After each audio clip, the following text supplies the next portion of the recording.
Alright, so hello mga idol. Training Super Sam, si Billy. Ako ako muna mag-meet sa kanila. Si Haring David bukas magsisimula siya mag-ensayo.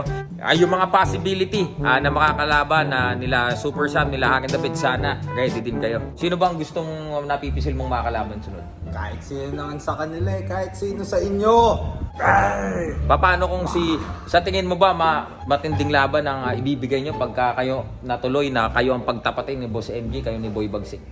Akala ko si Boss MG yung makakalaban. Wag yung boss niyo yun eh. Bagsik. Basta mag-ensayo ka, Bagsik. Sa mga laban mo na maganda, no? Dahil ang dami mong stamina, marami kang hangin. Mag-ensayo ka para may maganda tayong laban. Yung kasi parang si nabalbalta namin, si Ungas lang yung nag-iensayo. Nasaan ka ba? Ano nga, Bagsik, nasan ka na? Hinahanap mo ba sarili mo? Mag-ensayo ka para kwan.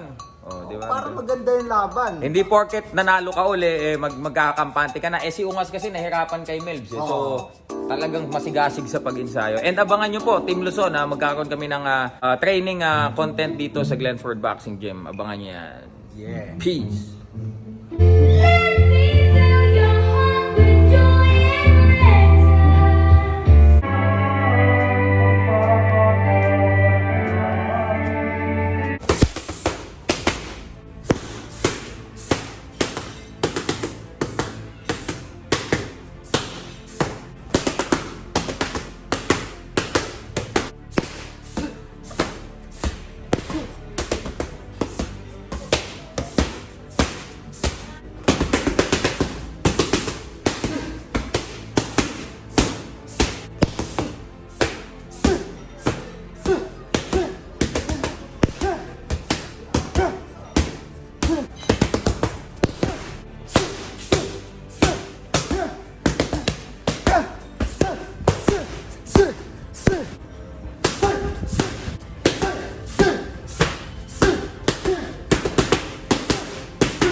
Tingin pa rin, pag mag-hand book.